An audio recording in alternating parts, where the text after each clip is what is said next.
ये 50 करोड़ की गर्लफ्रेंड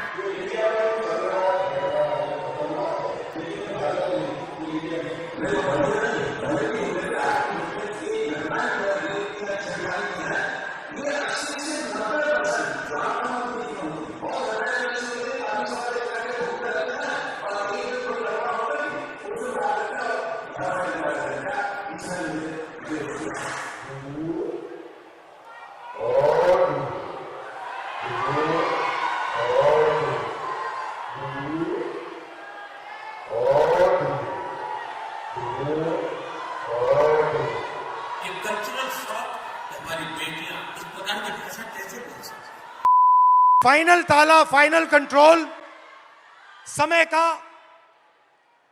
अब शादी की उम्र हो गई है। Time is weaponised.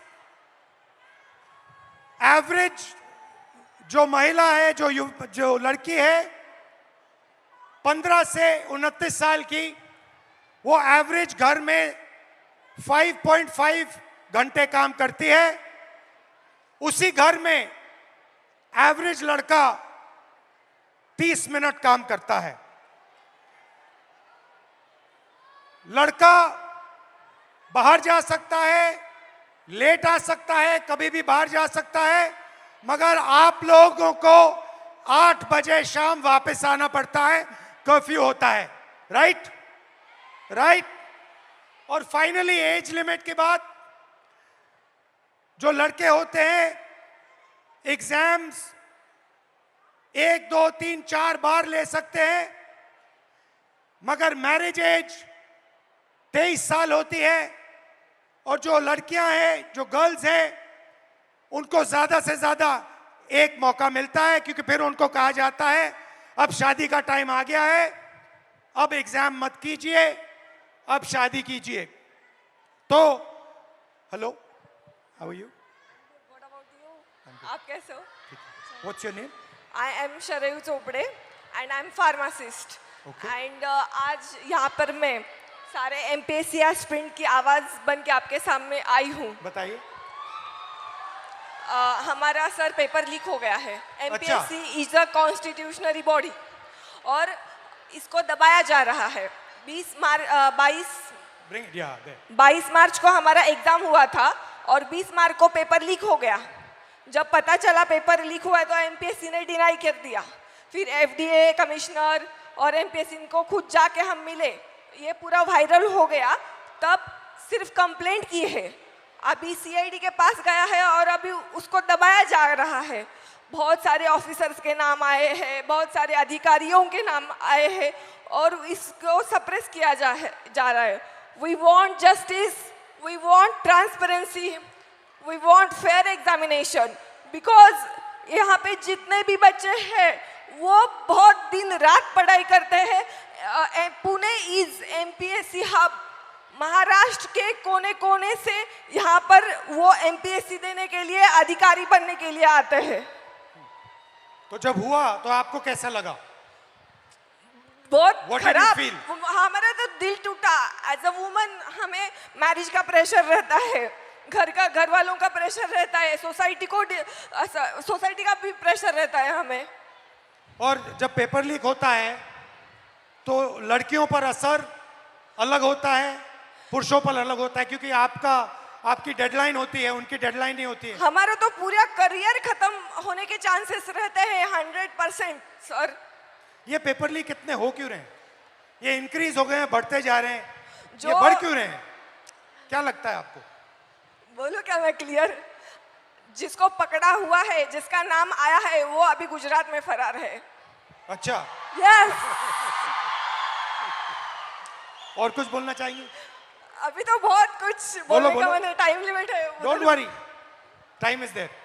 Back to back paper leak हो रहे हैं और वो जाके उधर फरार हो रहे हैं जिधर उनका पता ना लगा सके। अभी ये पॉलिटिकल हो जाएगा सर। ज्यादा पॉलिटिकल मत बोलो। हाँ, बेटर नॉट डू पॉलिटिकल। इसीलिए तो चुप हूँ मैं सर। ठीक है, ओके। हमें री एग्जाम चाहिए सर, आप कुछ तो बोलो। यहाँ पे बहुत सारे एमपीएससी के एस्पिरेंट्स आए हैं, उनको सिर्फ एक उनको सिर्फ एक ही उम्मीद है कि आप री एग्जाम को बारे में कुछ तो मुझसे क्या बोलोगे। चाहते हो, मैं क्या करूं इस पे? आप हमारे साथ रहिए, आप हमें सपोर्ट कीजिए। जो हमारे साथ अनफेयर हुआ है उसको प्लीज उसको कुछ तो कीजिए। हमारा वो रद्द होना चाहिए। नायब तहसीलदार के लड़का लड़की वो टॉप 5 में है, उनको मतलब उनका अगर पिछला रिजल्ट देखा ना, उनको कुछ भी नहीं है, वो A ग्रेड D ग्रेड में है। ठीक है, थोड़ा डिस्कस करेंगे, फिर मुझे बताना एग्जैक्टली कैसे मदद कैसा करूं। हुआ? यस, ठीक मैं है? आपको पूरे स्क्रीनशॉट्स वो जो है प्रूफ वो सब मैं आपको दिखा दूंगी। ठीक है, थैंक यू। वेलकम, बहुत थैंक यू अच्छा सो लगा मच आपसे सर। मिलकर, थैंक यू।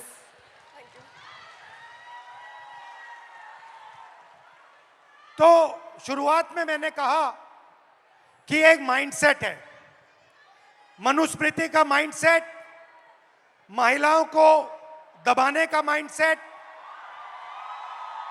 और मैं थोड़ी छोटी सी वीडियो आपको दिखाना चाहता हूं और फिर इसके बाद आपसे एक सवाल पूछना चाहता हूं।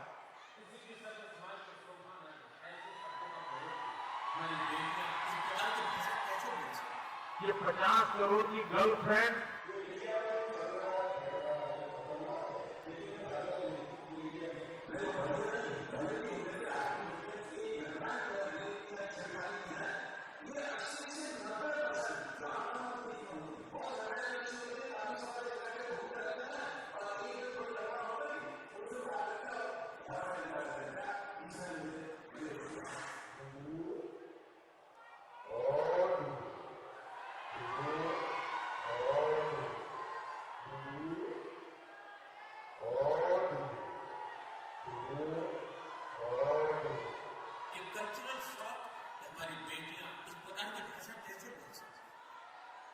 तो मेरा सवाल है और आपसे सवाल है कि जंतर मंतर में गालियां लड़कों ने भी दी और लड़कियों ने भी दी, बट प्रधानमंत्री कह रहे हैं कि गाली देना कल्चरल शॉक लगा हमें क्योंकि लड़कियों ने गाली दी। लड़के गाली दे तो कोई प्रॉब्लम नहीं है, उनके लिए अलाउड है, मगर अगर लड़की गाली दे तो कल्चरल शॉक है, शोभा नहीं देता। मोहन भगवत जी कहते हैं कि इंडिया में रेप होता है और भारत में रेप नहीं होता है।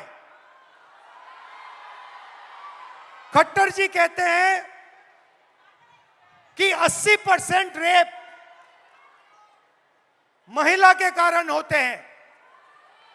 तो ये एक माइंडसेट है और ये इस माइंडसेट से लड़ाई चल रही है। माइंडसेट क्या है कि लड़की की एक जगह है,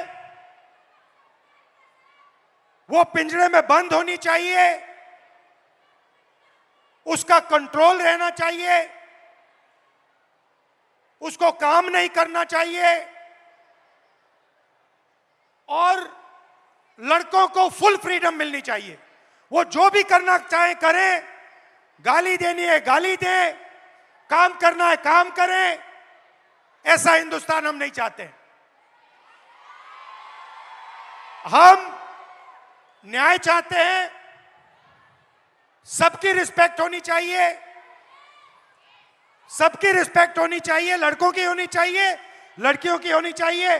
और ये जो आपके दिल में है, जो डर है, इसको जल्दी से जल्दी मिटा देना चाहिए हमेशा के लिए। तो आइडिया क्या है? ये जो महिलाएं हैं, जो लड़कियां हैं, ये हिंदुस्तान की स्ट्रेंथ है। आप इस देश की फाउंडेशन हो, आप इस देश के फ्यूचर हो। आपको पेट्रियार्की दबाती है, डराती है, धमकाती है, कंट्रोल करती है। मिलकर इस पेट्रियार्की को खत्म करना है। Smash the patriarchy.